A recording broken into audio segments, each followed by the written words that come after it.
오늘 말씀은 창세기 35장 9절부터 15절까지의 말씀입니다.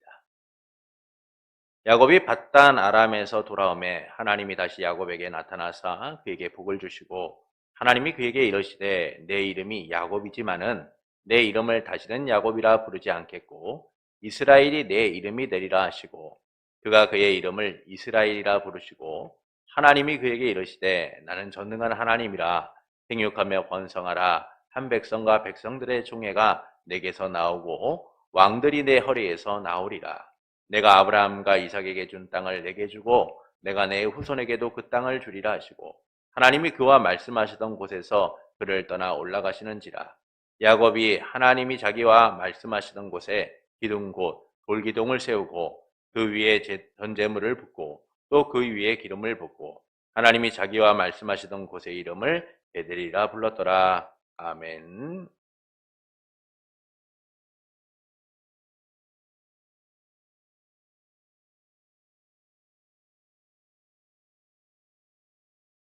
사람들은 이름이 더럽혀지는 일에 대하여 매우 민감합니다. 그래서 명예훼손을 당하면 소송을 걸거나 이를 문제 삼기도 하죠. 이처럼 이름이란 그 사람 자체이기 때문에 그 사람들은 그 이름에 맞는 삶을 살고자 하는 거예요. 자기의 이름이 더럽혀지지 않고 명예롭고 또한 모두에게 인정받는 삶을 살아가고 싶어 하는 겁니다. 이 점에서 성도 그리스도인이라는 이름으로 살아가는 여러분, 이 이름을 지키기에 명예롭게 살고자 힘쓰는 여러분, 이것이 복임을 알게 될 거예요. 그 이름이 가진 위대함을 하나님의 은혜로 누리게 될 겁니다. 그러므로 모든 날을 성도 그리스도인이라는 이름에 합당하게 살고자 힘쓰는 성도 여러분을 예수님의 이름으로 축복합니다. 하나님께서는 디나의 사건 이후에 두려움에 빠진 야곱을 찾아오시죠. 그리고 그에게 일어나 베델로 가라 라고 하십니다. 에사를 피해 도망하던 때에 만나주셨던 하나님께서 베델로 가서 제단을 쌓으라고 하시는 거예요. 이 말씀대로 야곱은 지그반 사람들과 함께하는 모든 이들을 설득해서 베델로 올라가게 됩니다. 이를 통하여 다시 시작된 하나님 나라의 여정을 보여주고 있는 것이죠. 하나님께서 야곱을 회복하게 하셔서 다시 하나님 나라 백성으로 세우셨다라는 겁니다. 이런 말씀은 두 부분에서 보여주고 있어요. 첫째는 하나님께서 찾아오셨다는 것이죠. 둘째는 하나님이 대적을 막으셨다라는 겁니다. 하나님께서 무너진 야곱을 불러 다시 여정을 시작하게 하심으로 회복시키셨다라는 거예요. 그리고 야곱의 근원적 두려움을 제거하여서 평안히 베델로 가게 하셨다라는 겁니다. 이처럼 하나님은 찾아오시고 대적을 막으심으로 야곱을 회복시켜서 다시 하나님 나라의 여정을 시작하게 하시는 거죠. 그리고 본문은 이 야곱이 베델에서 다시 하나님을 만난 내용입니다. 말씀대로 베델에 도착하여 제단을 쌓은 야곱에게 하나님이 다시 나타나세요. 그리고 야곱에게 복을 주시고 그의 이름을 다시는 야곱이라 부르지 않겠고 이스라엘이 내 이름이 되리라 라고 하시면서 이스라엘이라고 부르시죠. 그 하나님께서는 백성과 땅에 대한 약속을 하신 후에 야곱을 떠나시게 됩니다.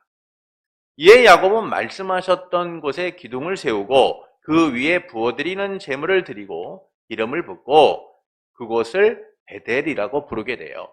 이를 통해서 말씀하시는 바는 무엇일까요? 누군가 내 이름을 불러주지 않으면 그 이름은 의미가 없게 되죠. 아무리 좋은 이름을 가졌어도 불려야 비로소 내가 되고 생명력을 가지게 되는 거예요. 불리지 않으면 그 이름은 쓸모없고 의미가 없게 되는 겁니다. 그러나 이름이 불린다라고 해서 모두가 좋은 의미로서 불리는 것은 아니에요. 마온이라는 곳에 나발이라는 사람이 있었습니다. 이 나발이라는 이름이 갖고 있는 뜻은 어리석다라는 의미를 갖고 있어요. 그 이름처럼 그는 매우 어리석은 사람이었습니다.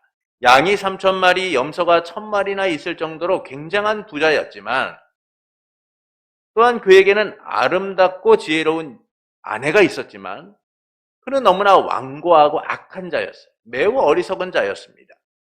그런 그가 갈멜에서 자신의 목자들과 양을 보호한 다윗을 없인 여기는 일이 생기죠. 다윗이 그에게 도움을 요청하자 그는 다윗이 누구냐? 이새의 아들이 누구냐?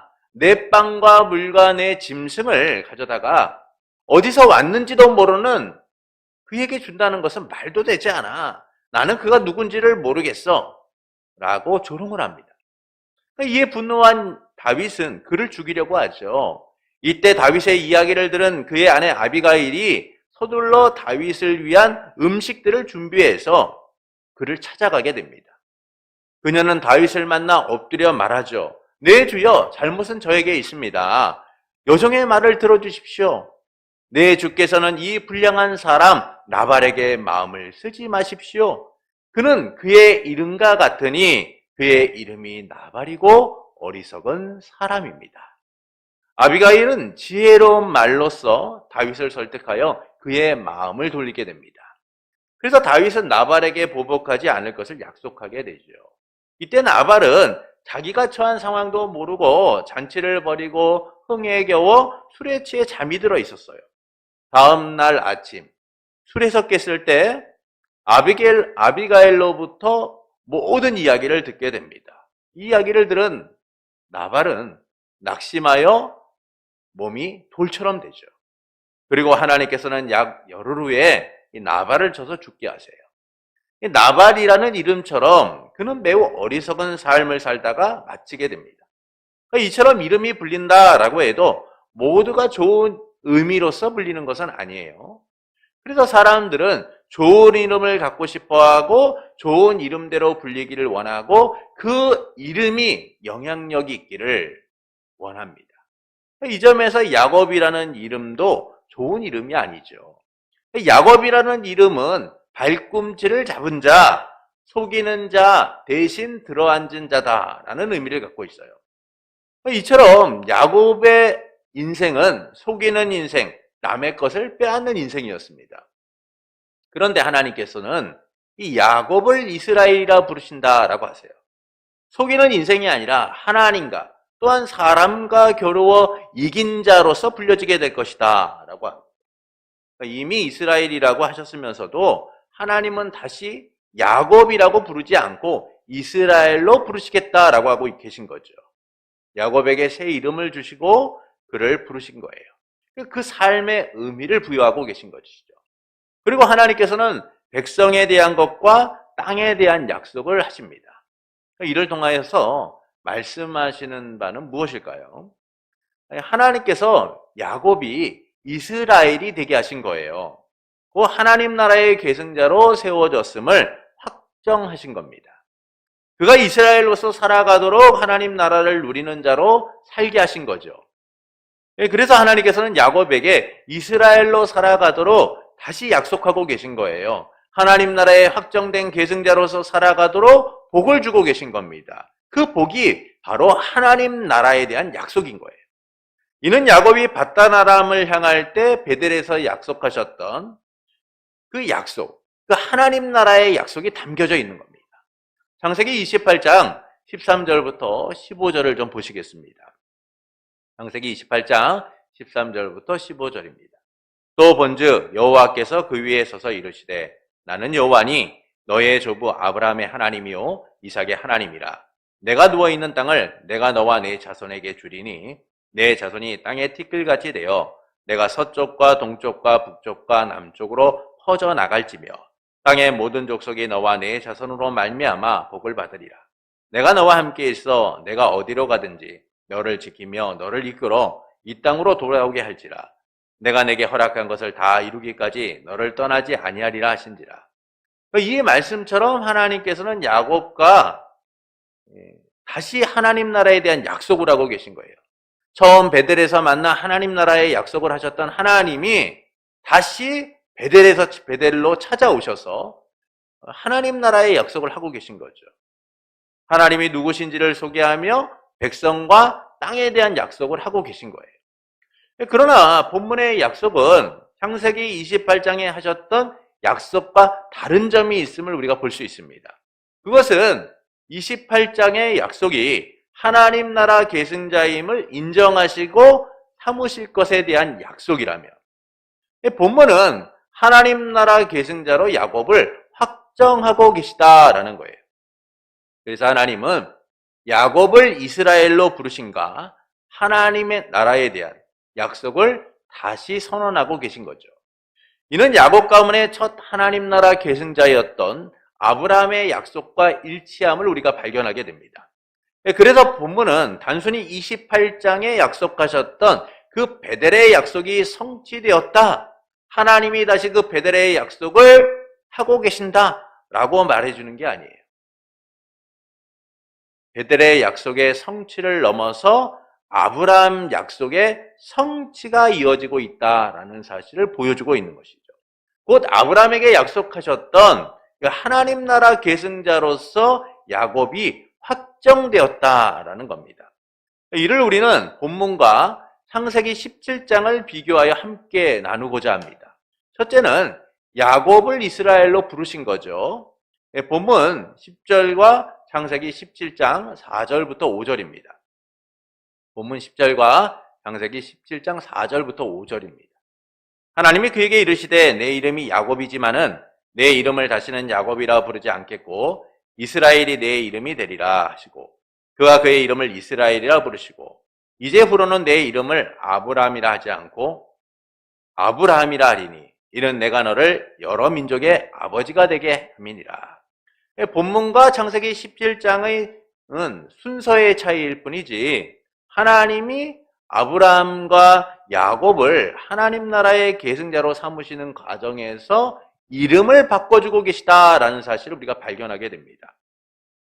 야곱은 이스라엘, 아브라함은 아브라함이라고 바꿔지게 되죠. 이는 새롭게 하나님 나라의 계승자로서 불려지게 될 이름이기 때문인 거예요. 단순히 그들의 좋은 이름, 그들이 원하는 이름을 바꿔주시는 것이 아니라 그들이 하나님 나라의 계승자로서 새 이름으로 불려지게 될 것이다 라는 사실을 말씀해주고 있는 것이죠. 특히 이스라엘이라는 이름은 하나님 나라의 계승자로서 확정되었음을 보여주는 이름이에요. 그래서 그의 이름은 단순히 한 개인의 이름으로 끝나는 것이 아니라 그 혈족의 이름, 그 민족의 이름으로서 불려지게 되는 겁니다. 아브라함이 하나님 나라 계승자로서의 시작을 알리고 있다면 야곱은 하나님 나라 계승자로서 확정되었음을 보여주고 있는 것이죠. 그래서 하나님은 야곱을 확정된 하나님 나라의 계승자로서 그에 맞는 이름을 주고 계신 거예요. 다시는 야곱이 아니라 이스라엘로서 하나님 나라의 확정된 계승자로서 새 이름을 부여하고 계신 겁니다. 그래서 그는 하나님 나라 계승자로서의 정체성을 가지고 그에 맞는 삶을 하나님을 통하여 살게 되는 것이죠. 이처럼 하나님은 무너진 야곱을 불러서 하나님 나라의 계승자로 확정하고 계신 거예요. 이스라엘이 되어서 하나님의 나라를 위해 쓰이도록 새 이름을 부여하고 계신 겁니다. 둘째는 하나님에 대한 소개인 거죠. 본문 11절 상반절과 창세기 17장 1절입니다. 본문 11절 상반절과 창세기 17장 1절입니다. 하나님이 그에게 이르시되 나는 전능한 하나님이라. 아브라함이 99세 때에 여호와께서 아브라함에게 나타나서 그에게 이르시되 나는 전능한 하나님이라. 너는 내 앞에 행하여 완전하라. 하나님께서 야곱과의 첫 만남에서 아브라함의 하나님, 이삭의 하나님, 내 조상의 하나님이다라고 자신을 소개하셨어요. 그런데 하나님께서는 본문에서 나는 전능한 하나님이다라고 말씀하고 계신 거예요. 이는 하나님이 그 조상의 하나님이 아니라 야곱의 하나님이 되셨기 때문인 거예요. 그가 베델로 오게 하신 순간, 그를 베델로 오게 하신 순간 하나님은 바로 야곱의 하나님이 되신 겁니다. 야곱이 베델에서 나를 이곳에 돌아오게 하시면 하나님이 나의 하나님이 되실 것이다 라고 서원을 했는데 그 약속이 이루어졌기 때문인 거죠. 그래서 이제 하나님은 누구의 하나님이세요? 야곱의 하나님이신 거예요. 그래서 하나님께서는 나는 전능한 하나님이다 라고 말씀하고 계신 겁니다. 그러나 여기서 이 전능한 하나님이다 라는 의미는 야곱이 처한 현실과 연결되어 있어요. 야곱은 하나님과의 만남을 통하여서 그분을 의지했지만 이 현실적 위기 앞에서 무너진 자였습니다. 디나의 사건 이후 그는 죽음에 대한 공포, 대적들에 대한 두려움으로 가득했죠. 너무나 무기력하고 두려움에 떨고 있었어요. 그러나 이것은 자기의 힘으로는 극복할 수 없는 거대한 현실의 벽이었죠. 그래서 그는 주저앉아 있었고 아무것도 할 수 없는 자였어요. 그런데 그에게 하나님께서 찾아오셔서 베델로 올라가라 라고 하세요. 베델로 올라가라 라고 하시죠. 그리고 베델에서 하나님은 그에게 다시 찾아오셔서 나는 전능한 하나님이다 라고 하시는 거예요. 그것은 두려움과 염려 속에서 주저앉아 있었던 그에게 하나님이 어떤 분이신가를 잘 나타내고 있는 거죠. 너는 현실적 두려움으로 인하여 떨고 있지만, 너는 현실적 두려움으로 인하여 주저앉은 인생이었지만, 나는 현실적 한계나 인간의 한계를 뛰어넘어 역사하는 전능한 하나님이다. 어떤 위기와 어려움도 약속하신 바를 이루시는 바로 그와 같은 하나님이시다라는 사실을 선언하고 계신 거예요. 어떤 것도 그분의 뜻을 거스를 수 없다는 거죠. 오직 하나님은 전능하신 분으로서 그분의 뜻을 이루신다라는 겁니다. 이는 창세기 17장에서 아브라함에게 나는 전능한 하나님이라고 하셨던 내용과 일치하고 있어요. 아브라함은 99세 때에 더는 아이를 낳을 수 없다라는 생각에 이스마엘로 만족하고 살고 있었습니다. 이스마엘을 상속자로 삼아서 대를 잇고자 했던 것이죠.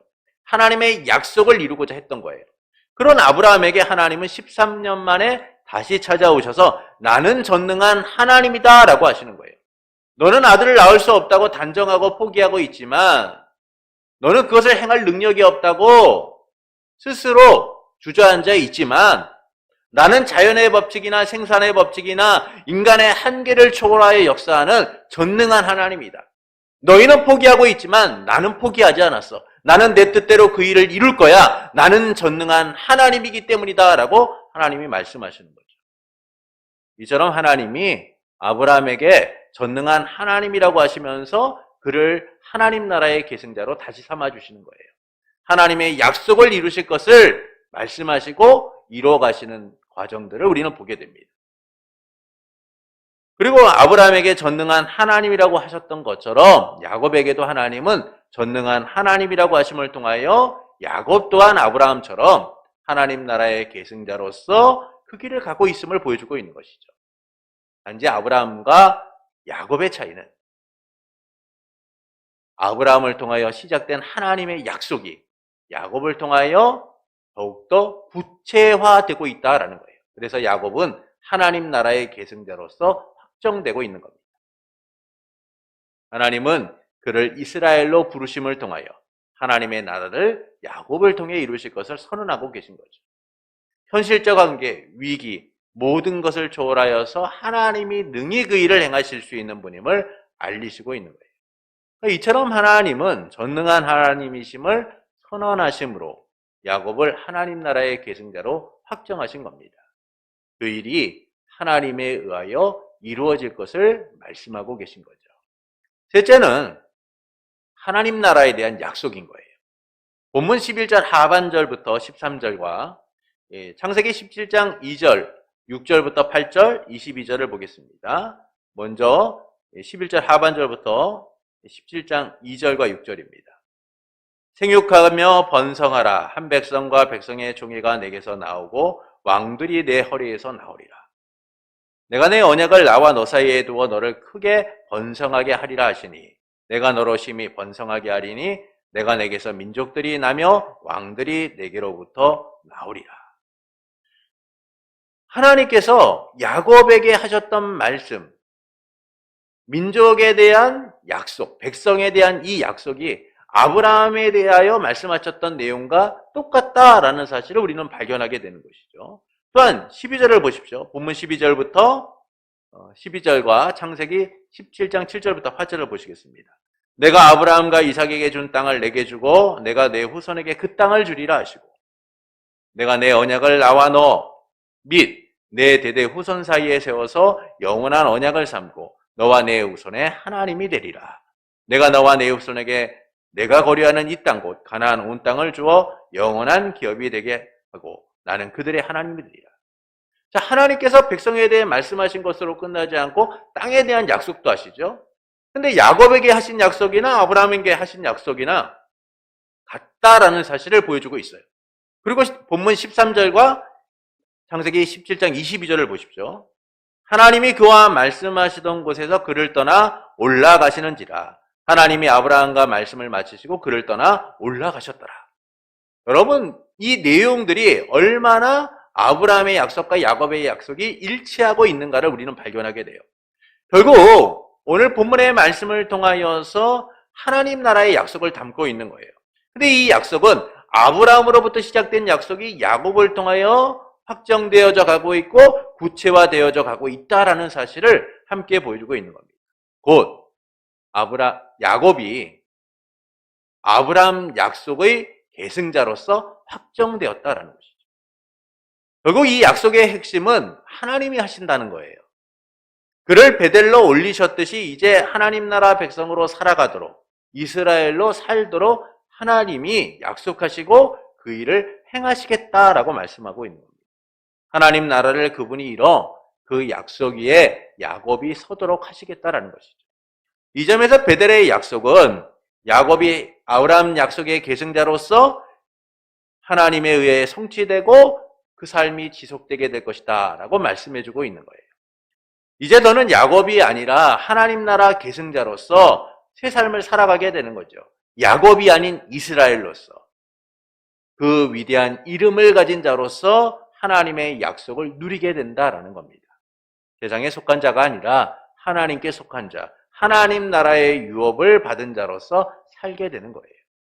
이를 위해 하나님은 아브라함에게 약속하신 것과 같은 약속을 야곱에게 하심을 통하여 야곱이 하나님 나라의 계승자로 확정되었음을 선언하고 계신 겁니다. 이제 그의 삶을 야곱이 아니라 이스라엘로서 살아가도록, 하나님 나라의 백성으로 살아가도록 하시는 거죠. 하나님 나라 계승자로 삼으신 야곱이 하나님의 약속 안에서 그 나라를 누리도록 하고 계신 거예요. 이처럼 하나님은 야곱을 다시 이스라엘로 부르시며 그를 향한 하나님 나라의 약속이 성취되었음과 그 약속이 야곱의 삶에 계속 진행되어져 가고 있다라는 사실을 알려주고 계신 거예요. 야곱의 삶 자체가 바로 하나님의 나라가 이루어지는 역사의 한 페이지다라는 사실을 말씀하고 계신 거죠. 그를 이스라엘로 부르시며 하나님 나라 백성임을 알리고 계신 거예요. 그리고 하나님께서는 야곱을 통해 약속하셨던 그 하나님의 나라의 온전한 성취를 우리 가운데 이루신 거예요. 바로 예수 그리스도를 통해 그 나라가 이 땅 가운데 이루어지도록 하신 거죠. 이를 위해 참 하나님이신 예수님께서 참 인간으로 오셔서 십자가의 죽으심을 통하여 하나님의 공의를 이루셨어요. 죄와 사망으로 인해 죽을 수밖에 없었던 우리, 하나님과 원수되어 살아갈 수밖에 없었던 우리의 문제를 예수님은 보혈의 공로로 깨끗하게 하셔서 십자가의 죽으심을 통하여 해결하셔서 하나님의 공의 아래 은혜를 받은 자로서 살아가게 만드신 거죠. 하나님의 은혜와 사랑 안에 하나님 나라 백성의 삶을 살아가게 만드신 거예요. 이 은혜 아래서 우리는 하나님 나라 왕이신 예수 그리스도의 통치를 누리며 살게 된 거예요. 그분의 지체된 삶을 살아가게 된 겁니다. 그리고 주님을 통해 이뤄진 하나님 나라 백성으로서 우리 또한 새로운 이름을 얻게 되었죠. 성도, 교회라는 이름을 갖게 된 거예요. 그리스도인이라는 이름을 갖게 된 겁니다. 이는 우리가 하나님 나라 백성의 삶을 지속하고 있음을 보여주는 이름이며 주님의 지체가 되고 주님의 백성이 되었음을 나타내는 이름인 거예요. 하나님 나라 왕이신 그분의 통치 아래 살아가고 있다라는 사실을 드러내고 있는 것이죠. 그래서 우리의 삶은 하나님 나라의 여정이며 하나님 나라의 완성을 향한 위대한 발걸음인 거예요. 이 길에서 주님은 이루십니다. 우리를 성도고 교회가 되도록 만드시는 거죠. 하나님 나라 백성으로 살아가도록 이끌어가고 계신 거예요.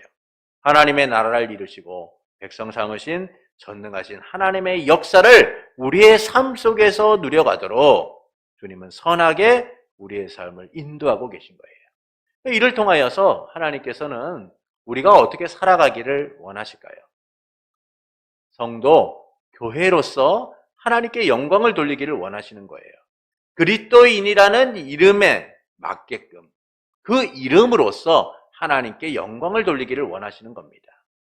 사도 베드로는 베드로전서 4장 16절에서 다음과 같이 말씀합니다.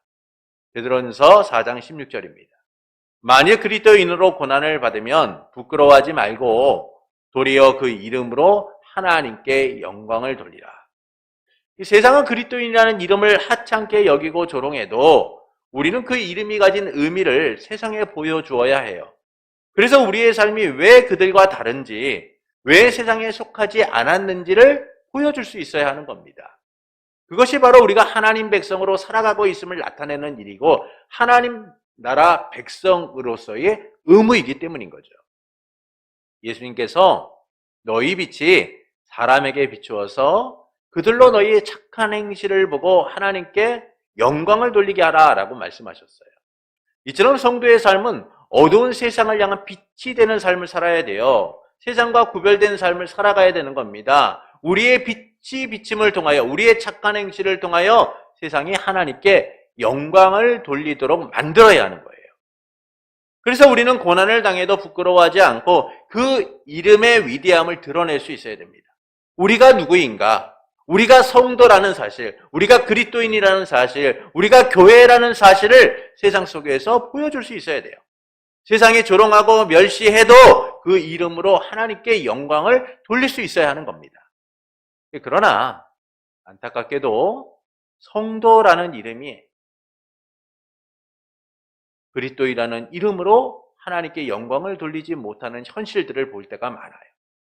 그건 그 이름의 가치를 제대로 모르기 때문인 거죠. 그 이름을 위해 인생을 거는 의미가 무엇인지를 모르기 때문이에요. 사람들은 자기 명예를 위해 살아가잖아요. 그래서 이름이 더럽혀지고 명예가 더럽혀지면 분노하게 되는 거예요. 어떻게든 내 이름이나 명예를 회복하기 위하여서 때론 치열한 싸움을 하기까지 합니다. 그만큼 이름, 명예는 자기의 삶을 대변해주고 있기 때문이죠. 그 이름이 바로 나 자신이기 때문인 거예요. 이 점에서 성도인 우리는 어떤가요? 내 이름을 지키기 위해서, 내 명예를 지키기 위해서 얼마나 많은 노력을 하고 있습니까? 그러나 성도라는 이름, 교회라는 이름, 그리스도인이라는 이름을 지키기 위해서는 어떤 노력을 하고 있느냐라는 것이죠. 사실 그 이름을 위해 우리의 노력이 보이지 않을 때가 있어요. 왜냐하면 내 이름 하나 지키는 것도 어렵기 때문이죠. 내 명예를 위해 사는 것도 힘들기 때문인 겁니다. 그러나 성도라는 이름을 위해 살아가는 순간, 그 이름으로 하나님께 영광을 돌리기 위해 힘쓰는 순간, 우리가 그렇게 지키고자 했던 그 이름이, 명예가 지켜지는 것을 보게 되는 거예요. 그 이름이 존귀하게 되는 것을 보게 되는 겁니다.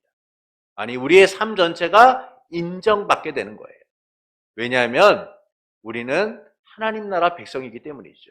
그 이름이 가진 위대한 의미들을 가지고 살아가는 이들이기 때문이에요. 하나님의 이름을 짊어진 자로서 세상을 향해 나아가는 자이기 때문인 겁니다.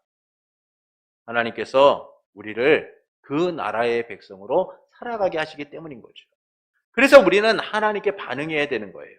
말씀대로 성도, 교회, 그리스도인이라는 이름을 통해서 하나님께 영광을 돌리기 위해 힘써야 합니다. 그러나 아직 여유가 생기지 않을 때가 있어요. 정말 그렇게 살면 될까? 라는 염려도 생길 거예요. 언제나 우리는 내 삶의 염려로 살아가잖아요. 내 이름 하나 지키기도 힘든 것이 이 세상 아닙니까?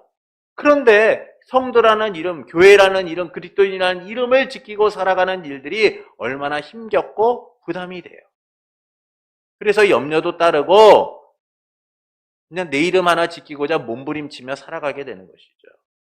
그러나 우리의 염려는 하나님 나라 백성으로 살아가는 순간 더 이상 우리의 것이 아닌 거예요. 하나님께서 하나님 나라 백성된 우리를 다스리고 이끌어 가시기 때문인 겁니다. 그분은 전능하신 하나님이세요. 그래서 택한 백성의 삶이 지속되도록, 하나님의 약속 위에 살아가도록, 하나님의 나라를 누리도록 이끌어 가시는 거예요. 그럼 우리가 하나님 나라의 여정을 지속하는 일들은 우리의 힘으로는 불가능한 거예요. 하나님이 우리의 삶을 이끌어 가실 때만 가능한 겁니다. 그래서 우리에게 성도라는 이름이, 교회라는 이름이, 그리스도인이라는 이름이 자랑스러운 거예요. 복된 겁니다.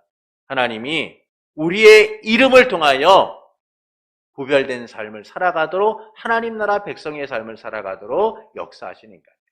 그래서 하나님께서 야곱을 이스라엘이라고 부르시는 거예요. 전능하신 하나님께서 그의 삶을 이끌어 가실 것이라고 말씀하고 있는 겁니다. 그리고 그분께서 우리의 아버지가 되셔서 자녀되고 백성된 우리의 삶을 이뤄 가시는 거죠. 하나님 나라의 여정을 지속하도록 인도하시는 거예요. 그러므로 우리는 성도라는 이름으로 하나님께 영광을 돌리는 삶이 되어야 됩니다. 그것이 하나님 나라 백성의 삶을 이뤄가는 것이며 하나님의 영광을 드러내는 삶인 거예요. 그분께 온전히 반응하는 삶인 겁니다. 그러므로 내 이름과 명예를 위한 삶에서 이제는 성도라는 이름으로 하나님께 영광을 돌리기를 힘쓰는 성도가 되시는 것은 어떨까요? 나를 위한 삶에서 하나님의 영광을 위한 삶을 통해 하나님의 손길을 경험하는 성도가 되시는 것은 어떨까요? 사랑하는 성도 여러분, 하나님께서는 다시 야곱이라고 부르지 않고 이스라엘로 부르시겠다라고 하셨어요. 그리고 하나님의 나라를 위해 백성과 땅에 대한 약속을 하십니다. 이는 하나님께서 야곱을 하나님 나라 계승자로 확정하셨다라는 거예요. 야곱을 이스라엘이 되게 하셨다라는 겁니다. 그래서 야곱이 하나님 나라의 확정된 계승자로서 살아가도록 복을 주고 계신 거죠. 이 점에서 본문은 베델의 약속의 성취를 보여줄 뿐만이 아니라 하나님 나라 계승자로 야곱이 확정되었다라는 사실을 알려주고 있는 거예요. 이는 아브라함의 약속과 연결되어 있는 것이죠. 본문은 창세기 17장에 아브라함의 약속과 일치하고 있다라는 사실을 보여줘요. 첫째, 야곱을 이스라엘로 부르신 것처럼 아브라함을 아브라함으로 부르신다는 점에서 같아요. 둘째는 나는 전능한 하나님이다 라고 말씀하시는 부분에서 같습니다. 셋째는 하나님 나라에 대한 약속, 곧 백성과 땅에 대한 약속을 하고 계시다라는 점에서 같지요. 이와 같은 일치는 야곱이 아브라함에게 하신 하나님 나라의 약속의 계승자가 되었다, 계승자로 확정되었다라는 사실을 보여주고 있는 거예요. 그래서 야곱이 이제는 하나님 나라 백성의 삶, 곧 이스라엘의 삶을 살아가도록 하시겠다라는 거예요. 누가 그렇게 살게 하시는 겁니까? 하나님이 야곱의 삶을 그렇게 살아가도록 인도하시겠다라는 거예요. 약속 위에 서도록 만드시겠다라는 겁니다. 그리고 하나님께서는 야곱에게 하셨던 그 하나님 나라의 약속이 우리 가운데 온전히 성취되도록 예수 그리스도를 통해 이루셨죠. 그래서 우리는 하나님 나라 백성이 되었고 성도, 교회, 그리스도인이라는 이름으로 불려지게 된 거예요. 새로운 정체성을 가진 하나님 나라 백성의 삶을 은혜 아래 살게 된 겁니다. 이를 통해서 하나님께서 우리가 어떻게 살아가기를 원하실까요? 성도, 교회로서 하나님께 영광을 돌리는 삶이 되기를 원하시는 거예요. 그리스도인이라는 이름으로 하나님께 영광을 돌리기를 원하시는 겁니다. 그러나 우리는 그 이름을 통해서 하나님께 영광을 돌리지 못함을 볼 때가 있어요. 그것은 성도, 교회, 그리스도인이라는 이름이 갖고 있는 가치가 얼마나 위대한지를 모르기 때문이에요. 그 이름이 우리의 삶에 얼마나 소중한지를 잘 모르기 때문인 겁니다. 내 이름과 내 명예는 소중하게 여기고 지키기 위하여 힘써 살아가면서 정작 우리가 지켜야 될 이름이 무엇인가를 잊어버리고 살기 때문이에요. 잘 모르기 때문인 겁니다. 하나님 나라 백성의 이름이 얼마나 가치 있는지를 모르기 때문인 거죠. 그러나 주 예수 그리스도 안에서 우리에게 주어진 성도, 교회, 그리스도인이라는 이름은 세상의 어떤 이름보다 아름답고 귀한 이름이에요. 세상과 구별된 이름이며 전능하신 하나님의 인도하심을 누리는 이름인 거예요. 그분이 우리의 아버지가 되셨고 우리를 자녀 삼아 주셨기 때문인 거죠. 그래서 우리는 내게 이름을 부여하신 하나님의 뜻을 따라 하나님께 영광을 돌리는 이들이 되어야 하는 겁니다.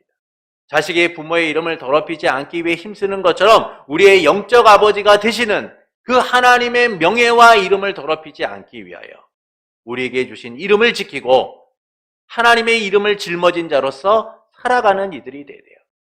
성도, 교회, 그리스도인이라는 이름은 단순히 세상 가운데 불려지는 이름이 아니에요. 우리가 하나님의 구별된 백성이고 자녀임을 드러내는 이름입니다.